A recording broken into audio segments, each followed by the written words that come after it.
Any more submissions for homework 5? How'd it go with lab 9? How'd it go playing around with the pipe rack and the pressure gauge? Could have gone better? Sometimes it seems like maybe it would be easier to write the handout after having run the experiment, right?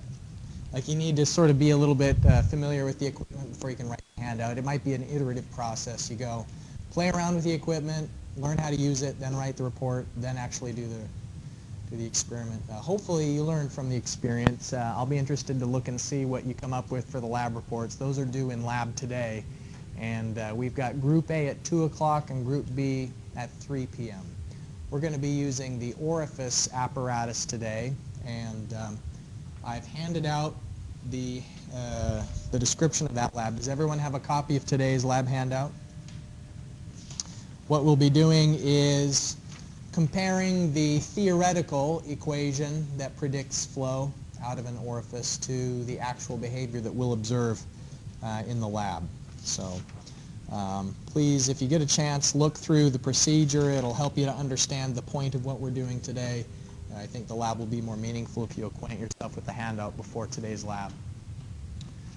As I warned you about, it's a quick turnaround for this second part of Chapter 5. Homework 5B is due on Thursday. Now, that's not a particularly complicated assignment. Each one of those problems is relatively simple. So I hope that it's not going to be too problematic. Please feel free and ask me any questions either during my office hours or outside of them. I should be in the office most of today and tomorrow. So just let me know if you have any questions that pop up as you're working on homework 5B. Any questions related to announcements or the lectures that were posted online last week or anything at all?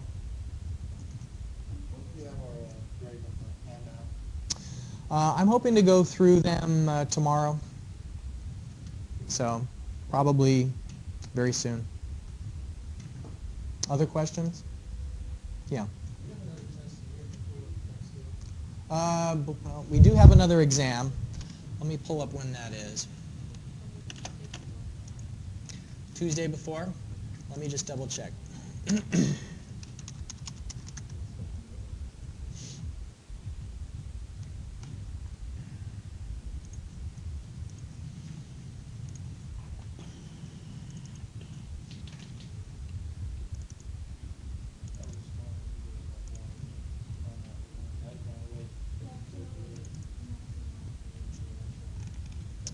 All right, exam 2.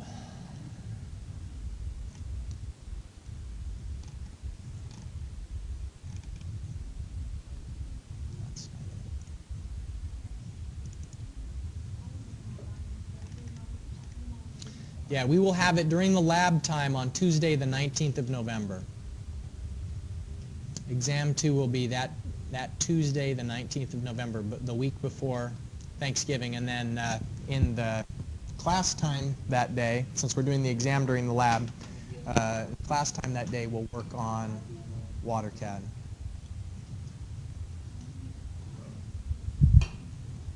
All right, to kick things off today, I wanted to assess how it went with some of the Chapter 5 stuff that was covered in the lecture online. And so I'd like you to work on this in-class exercise with the partner. It's back to the Oahe Dam that we discussed previously. Remember, we had some examples having to deal with Oahe Dam. This is a continuity equation where we're trying to find out, by doing a mass balance on the reservoir, what's happening with the, how long it would take to drain the lake, with flow coming in, flow going out. And so you can work this one with a partner, and after about 10 minutes, we'll go through it together. Now, I've asked you to write both your name and the name of your partner. I'm going to accept the handout from everybody. I want one from each student. And so it won't just be like sometimes we do it one per pair. This will be one for everyone. Let's see if we've got an even number and an odd. 1, 2, 3, 4, 5, 6. 17. We've got an odd number, so there can be one group of 3. Other than that, I'd like you to be in pairs.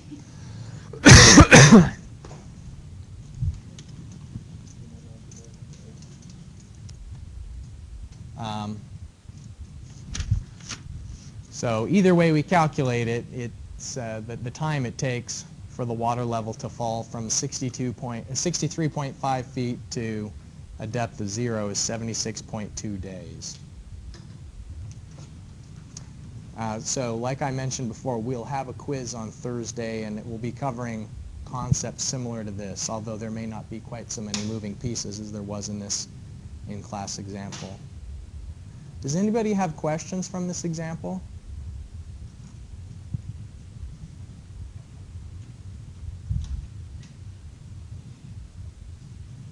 You know, another thing that complicates the situation in the real world is that you'd have evaporation as the reservoir is draining.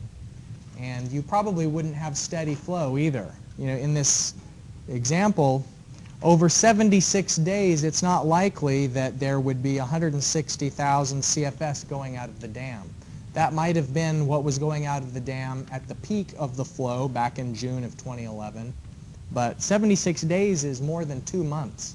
And so it wouldn't be that peak flow rate out during the entire 2 months. And so remember, when we talk about flow types, unsteady flow is when the flow volume, the volumetric flow rate is changing with respect to time. And so if we wanted to model what the elevation is actually doing over time, we not only have to keep track of how the flow rate out is varying, but also we need to look at the rain patterns, because it's the rainfall upstream of the reservoir that's causing the flow rates in to vary over time. And then one last final complicating factor is that there's going to be evaporation from the reservoir and also infiltration into the soil. And so the water that's in the reservoir is going down into the soil as time goes on. And there's also evaporation, and evaporation varies based on sunlight, relative humidity, the temperature of the water relative to the temperature of the air, and a lot of other factors. It's very hard to model evaporation. So trying to manage where the water levels are at and knowing exactly how much to let out of a reservoir is a very complicated engineering decision. So if there aren't any more questions about this in-class exercise, I'll collect those. Does anybody need additional time? I'll collect those from you now. Give me a chance to look it over and give you, remember the way that I count these is as homework credit. I put them into MU Online in the grade book as 5 points of homework credit. And if you didn't get a chance to watch the recordings as closely as you would have liked, then please take the opportunity to do that before we have the quiz on Thursday. All right, here's another example that relies on the principles of continuity. And in this example, we are going to be looking at a nozzle. And so there's both Bernoulli's equation going on and continuity going on simultaneously. So the air is flowing upward through the nozzle at a velocity of 30.48 meters per second at location 1, which is where the first tap of the differential manometer is located. The second tap in the differential manometer is in the throat section of this nozzle. And what do we expect from Bernoulli's equation? That when the diameter decreases and the velocity goes up, how does the pressure react to an increase in the velocity? Velocity goes up, pressure goes down. And so is that consistent with what the differential manometer is indicating? Where is the pressure, according to the differential manometer, where is the pressure higher, at 1 or at 2? At 1. And so the pressure is higher. It's pushing down on the liquid surface more on the left side than it is on the right side. And so that's the evidence we're looking for. The pressure is bigger at 1 than at 2. If there was no airflow going through this, then the two liquid surfaces in the differential manometer would be level. The differential manometer only indicates a difference when there's going to be a flowing fluid going through the nozzle. All right, so far, just looking at it, we know that the pressure at 1 is bigger than the pressure at 2. And conceptually, we could explain the reason why is because of Bernoulli's equation. The extra velocity that exists at 2 comes at the expense of pressure. Okay. So what we're going to do is we're going to use Bernoulli's equation to express the change in piezometric pressure from 1 to 2. And then we're going to use the manometer equation to try and find out what is delta H. How big is that deflection when the velocity at 2 is double the velocity at 1?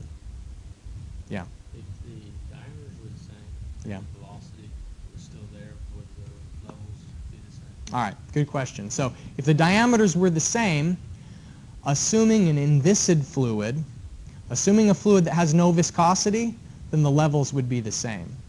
And so air is pretty close to inviscid, so there wouldn't be much of a difference if it was air that was flowing through that pipe.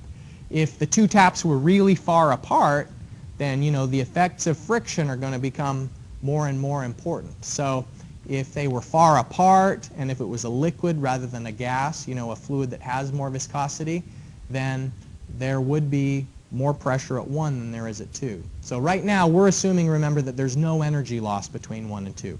The difference in pressure is not because of a loss of energy, but it's because of a transformation of energy from pressure head into additional velocity head.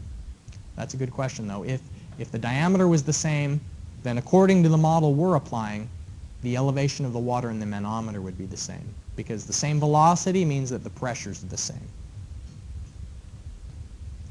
Okay, so here in this nozzle example, we're going to start off with knowing the density of air is 1.03 kilograms per cubic meter under standard conditions. And so multiplying that by 9.81 meters per second, we'll be able to find that the unit weight of air is 10.104 newtons per cubic meter. We also have the unit weight of the manometer fluid. And the unit weight of the manometer fluid is 15,710 newtons per cubic meter. It's given that V1 is 30.48 meters per second. And I earlier said sort of casually that the velocity at 2 is double the velocity at 1. How do we know that? What's causing the velocity at 2 to be double the velocity at 1? What's the continuity relationship? We know that A1 V1 is equal to A2 V2. And that's assuming the gas is not compressed.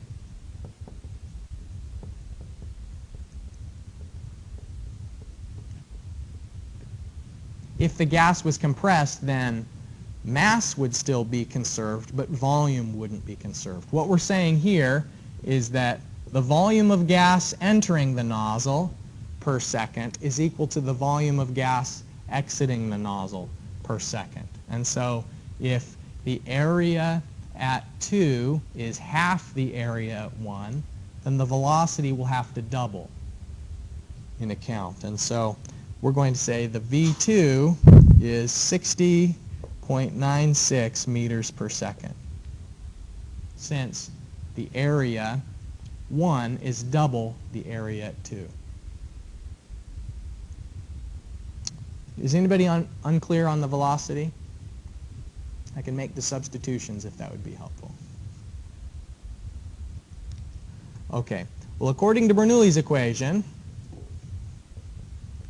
the form of it that's expressed in terms of pressure is that the pressure plus gamma Z1 plus the density V1 squared divided by 2 is equal to P2 plus gamma Z2 plus the density velocity at 2 squared divided by 2.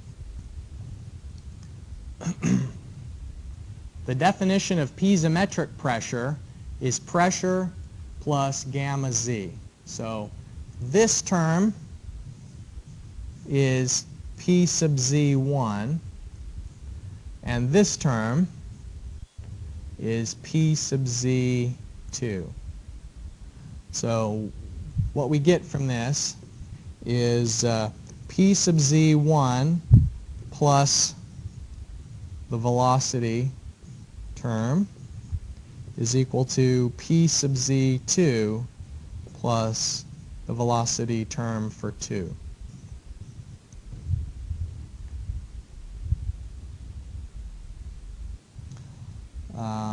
In other words, the change in piezometric pressure, the delta P sub z, is the density divided by 2 and V2 squared divided by, minus V1 squared. And we have the numerical values for each of those. We can make the substitutions, and we'll know the change in piezometric pressure. Okay, so making those substitutions, it is 1.03 kilograms per cubic meter divided by 2. And the velocity at 2 is 60.96 meters per second squared minus 30.48 meters per second squared. So the delta P sub z is 1435 newtons per meter squared. The units of piezometric pressure are the same as the units of pressure. If we have the unit weight of water multiplied by z, that gives us newtons per square meter, which is the same as the units of pressure itself.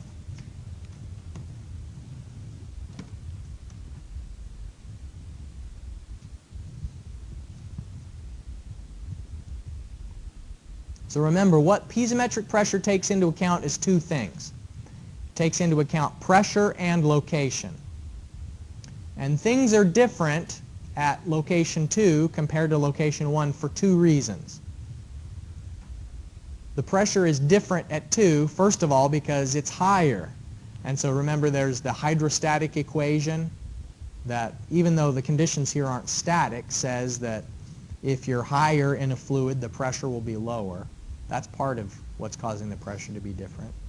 And the other part of why the pressure is different is because Bernoulli's equation, the constricting throat, the velocity goes up, the pressure goes down. Piezometric pressure measures both of those factors. Now, the manometer equation is where we can put it into practice and find the delta H, because our study of differential manometers previously in the semester told us that what a differential manometer measures is delta H multiplied by the difference in the unit weights. There's two fluids here. One of the fluids is the manometer fluid, and the other fluid is air. And so if we find the difference in the unit weights and multiply it by delta H, that'll give us the change in piezometric pressure. So we can rearrange the manometer equation so that when starting with delta P sub z, which is what the differential manometer measures, change in piezometric pressure. So it is the gamma of the liquid, the manometer liquid, and the gamma of the air. We rearrange that so that we have delta H is delta P sub z, gamma liquid, gamma air. 1435 newtons per meter squared. And then the difference in the unit weights is 15,710 newtons per cubic meter minus 10.104, which was the unit weight of the air that we calculated based on having its density.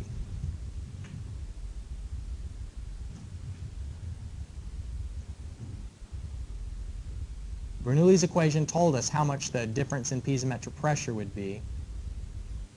And then once we know that difference in piezometric pressure, we can find that the delta H is going to be 0.0914 meters. That's the deflection that we should expect when the velocity at 2 is double the velocity at 1.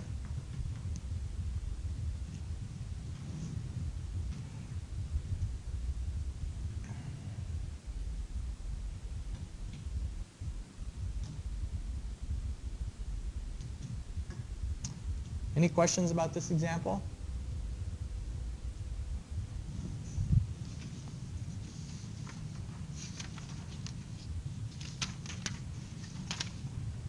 Well, let's talk about one of the applications of continuity that is particularly important. And we've come to this previously in the semester when we were talking about fluid properties.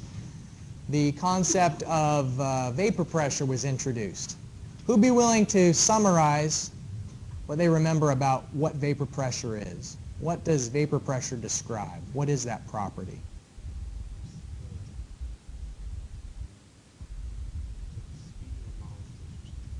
It definitely has to do with molecules. Yep. All right.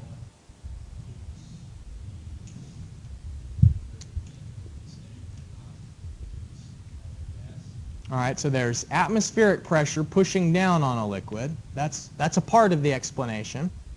So what is vapor pressure?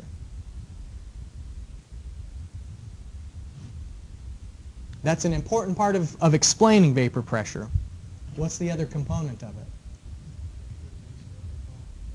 Okay, it's the pressure that the fluid, that the liquid is exerting to try and overcome that barrier.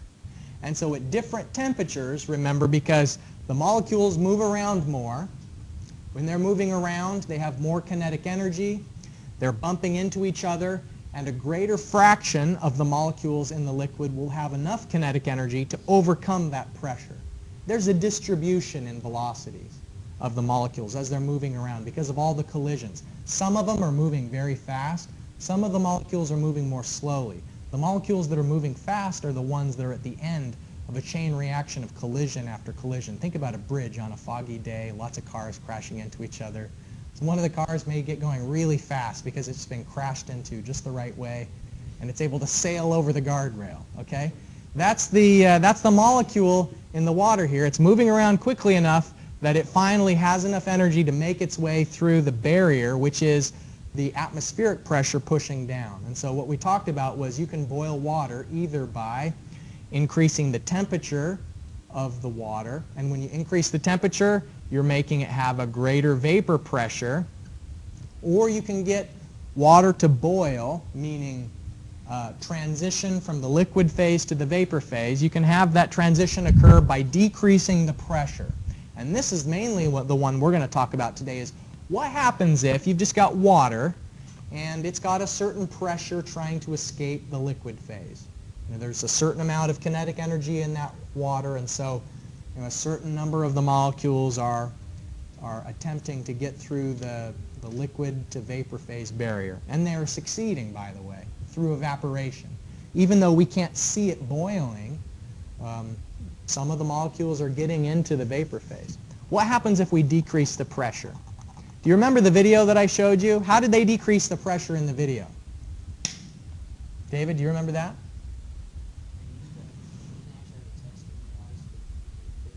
Yep. They had like a big glass bell and a pump that was sucking the air out of that glass bell. Are you aware of another way that pressure can decrease besides like a pump and a glass bell? Have you ever seen a scenario where pressure decreases? What's that? Okay, altitude, that's true. Pressure decreases as you go upward through the atmosphere. Oh, okay, velocity. Now explain what you mean.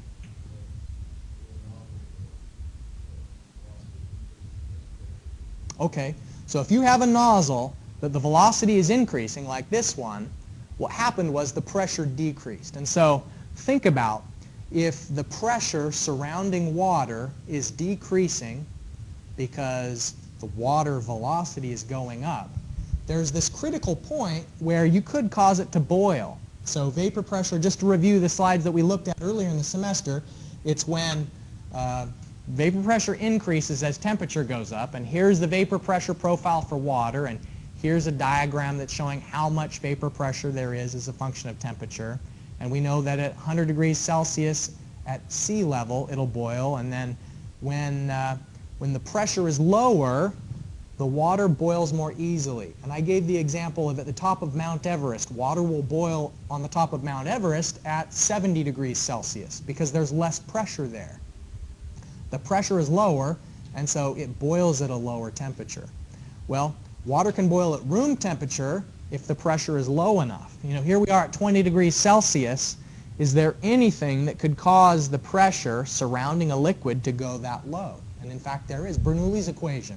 If you accelerate the velocity of water fast enough, you can cause it to start boiling inside of a pipe. And that's what happens in a case like this. Water is exiting some tank.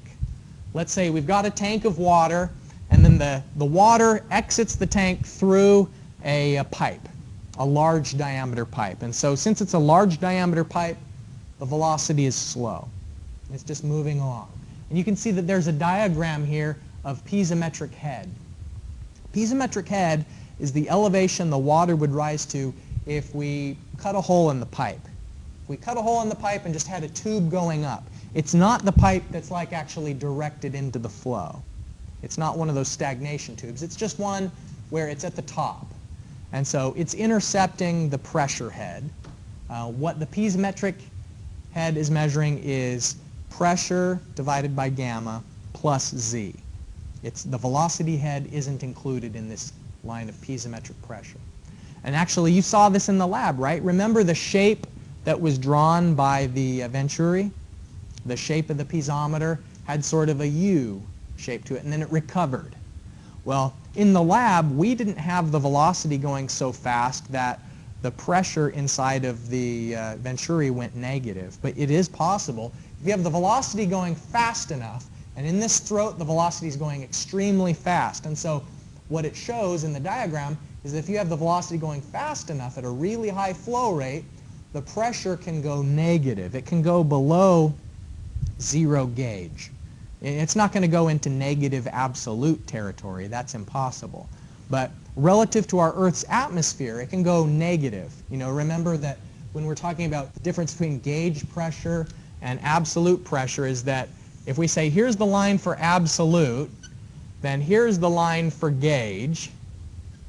And when we're measuring pressure of my tires, for example, the distance between gauge and absolute is 101,325 newtons per meter squared. That's how far apart they are. And absolute pressure is measuring against the vacuum as a reference. Gauge pressure is measuring against atmospheric pressure as a reference. And so what we're saying in this case is that the water pressure decreases, and in fact it goes negative relative to gauge.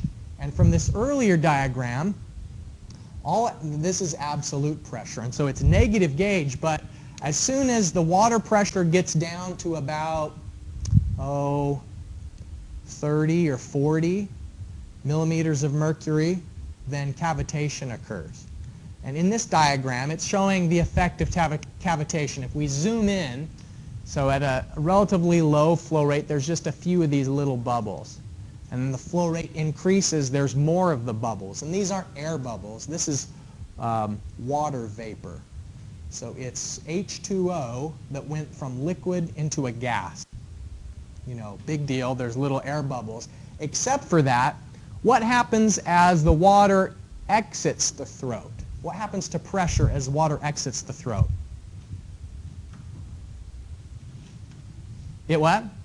It increases again.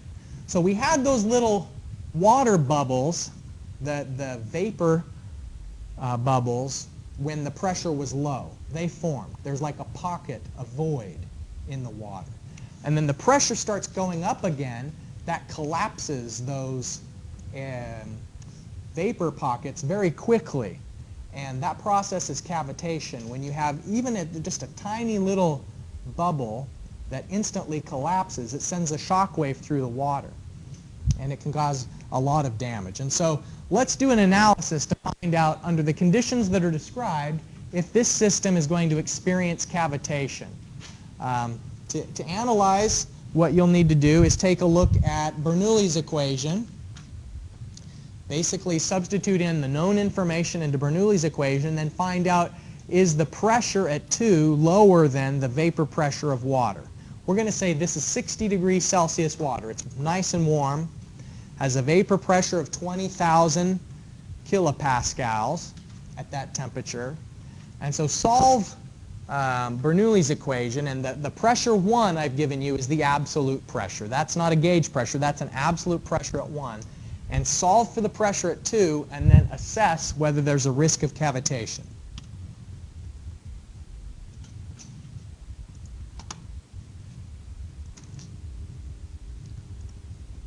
Okay, so by calculating the pressure at 2, we find that there's 15,332 newtons per square meter. And so what's the implication of that? Since that pressure is less than the P sub V that's given, 20,000 newtons per square meter is the vapor pressure at 60 degrees Celsius. So what does that mean? What do you think? Cavitation will occur. So since the P2 is less than PV, cavitation will occur. And that's bad. I'll put that in parentheses. That's bad. Cavitation rears its ugly head in pumps a lot of times. On the, inside of a pump there's an impeller. It's a blade that's accelerating liquids so that it can increase the pressure. On the back side of the impeller blade, there can sometimes be cavitation. Those little vapor bubbles form and then cause a collapse and send an erosive shock wave through the water. Cavitation occurs in submarines when they're accelerating very quickly. When the submarine's at stop, an emergency, all ahead full, when they turn on the gas and really start going, then the cavitation that can occur gives away their position. So submarines are very careful to accelerate moderately because they want to avoid the noise caused by cavitation, because that noise can be heard from a long ways away when they're accelerating quickly. Another place that cavitation can occur is in a reservoir.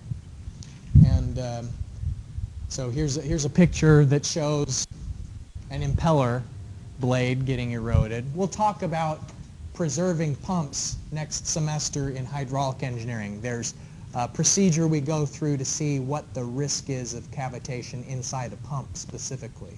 And I'll teach you about that next semester. But here's an instance where there was almost catastrophic damage to a reservoir, Glen Canyon Dam, back in the spring of 1983. There was a very, very wet spring, and I actually remember it because I lived in the watershed that the water goes to for Glen Canyon Dam. I lived in Utah at the time, and it was a heavy, heavy winter, and then all of a sudden it got warm quickly. And so there was tons of snow in the mountains. It got warm quickly, and the snow started to melt, and then it was a rainy spring on top of that. And so there was just all kinds of water accumulating in Lake Powell, and they had to really open up the stops on Glen Canyon Dam. They had to have higher flow rates through the penstock than they'd ever had before.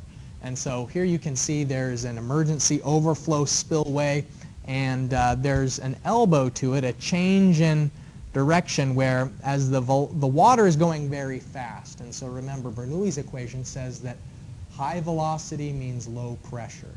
And the velocity was high enough that actually the water was beginning to cavitate. And there were these little air bubbles forming. And the cavitation combined with the change in direction at the elbow of the spillway, because it was changing direction, there was some additional force being exerted on the penstock lining. It caused a pretty significant erosion. And it's hard to, from this picture, to get a scale, an idea of the scale of the hole that was dug, but this gives you a little bit better of an idea. You can see that after they turned the tap off, when spring was over, that summer they had a chance to climb in and from the photo, you know, a typical person is maybe 6 feet tall, and I think there were portions of the rock lining that had been eroded more than 25 feet that they had to go in and repair. And what they ultimately came up with as a solution was to inject air in the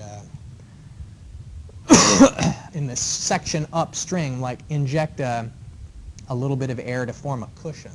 So if you know you've ever played air hockey before, you know how the puck slides along the air hockey board really easily. And so during really, really high flow rates, what they'll do now is inject a little bit of air upstream of that elbow section so that the water actually rides through the tube on a cushion of air and isn't causing the same kind of scour that it did in this earlier instance. Well, how does that air not fly? Yeah. It's because they're adjusting the pressure manually. They're able to force the air in. And so it's not that in the case back in 1983, water was in contact with the concrete. Now there's a cushion of air, and you know there is still cavitation occurring inside of the water potentially. But one thing to point out is, let's say we've got a section. The section that causes cavitation is someplace where the velocity goes high. And so let's say we've got this throat. So slow velocity, fast velocity. So V big, P small. So the pressure is small here. Let's say it starts to cavitate. So now if I have a pipe where I'm injecting air in here, and let's say it's a ring, so the air is going all around. So there's a cushion of air now. I instantly if the air is as a cushion of this, then remember what we say about a reservoir? What is the pressure of the water that is in contact with the air? And so if this is air and this is water, the pressure of the water as it touches the air is the same. And so it was really low pressure before, but by putting the air in there, it's sort of like you're increasing the pressure of the water again. So, I mean, there's a couple of different things going on that protects the elbow from having cavitation damage. The one is that it's the water, even if it were still cavitating, those shock waves are being limited to the stream of water, and the water isn't touching the elbow like it was previously. And then the other thing is that they're limiting cavitation from occurring because they're relieving the negative pressure. It's no longer below gauge pressure because they're injecting air. So it's a pretty neat solution and pretty dramatic damage that it did, and a good illustration of why it's important to keep track of locations where the piezometric pressure goes below atmospheric.